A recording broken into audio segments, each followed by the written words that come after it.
శ్రీకాకుళం జిల్లా ఆముదాల వలస నియోజకవర్గం ఇండిపెండెంట్ అభ్యర్థిగా నామినేషన్ వేయటం జరిగింది. తనను ఎమ్మెల్యేగా గెలిపిస్తే నియోజకవర్గంను అభివృద్ధి చేస్తానని, ప్రజలకు అందుబాటులో ఉంటానని అన్నారు.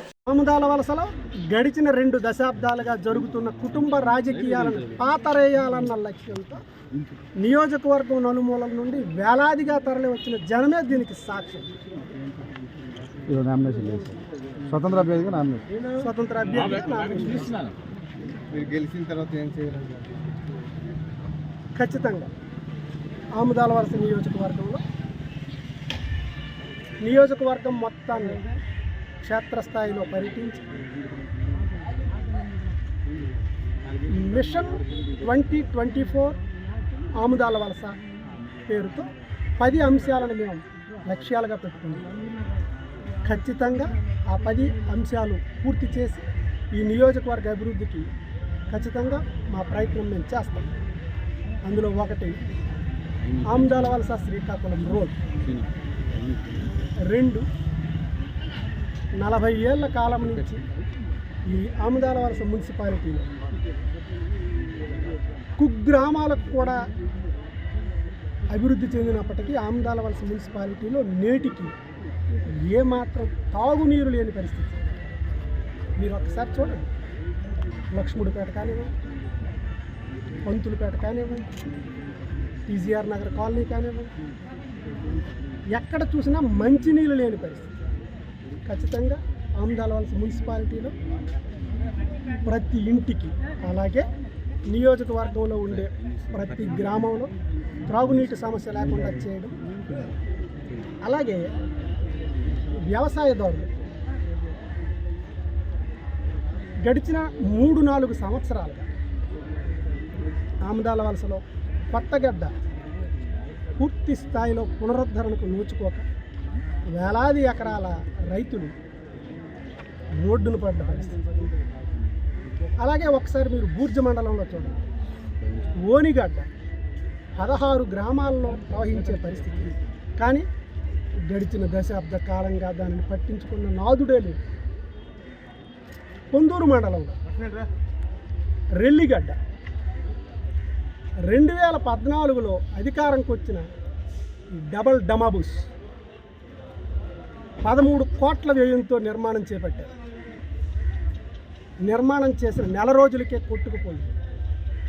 నేటికి 10 సంవత్సరాలైంది. కానీ 6,000 ఎకరాల రైతులు రోడ్డును పడ్డ పరిస్థితి.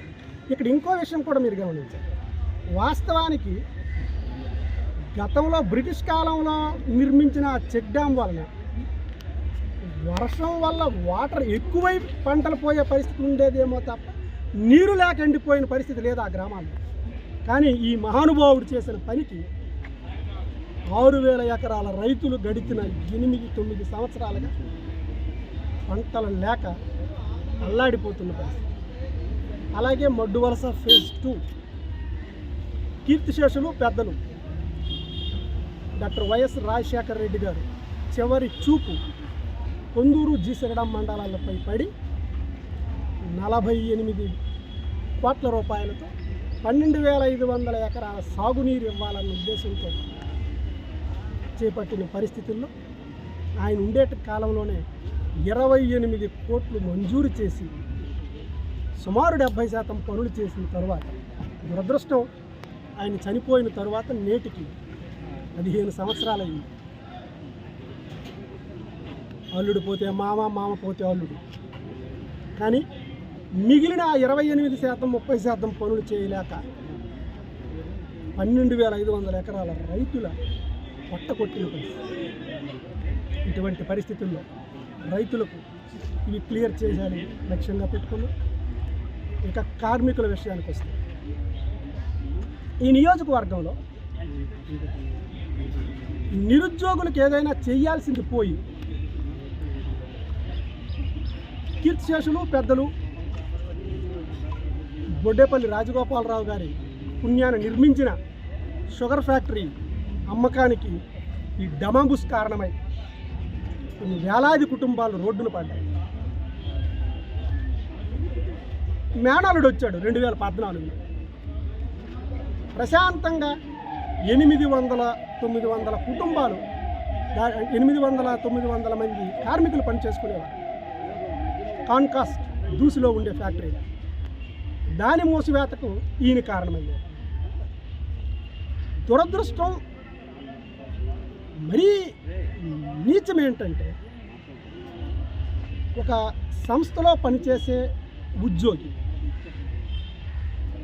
నెల రోజుల పాటు కష్టపడి పనిచేసి వారి హక్కుగా తీసుకునే జీతం సుమారు 20 కోట్లు.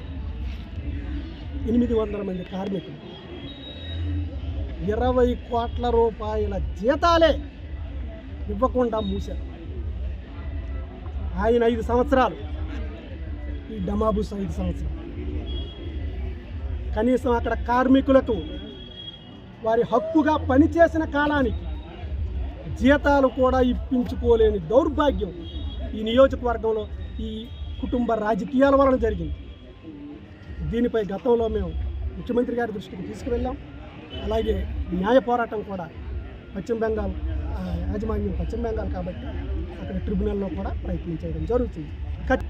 దాని విషయంలో 100% న్యాయం చేయడానికి ప్లాన్ చేస్తున్నాం.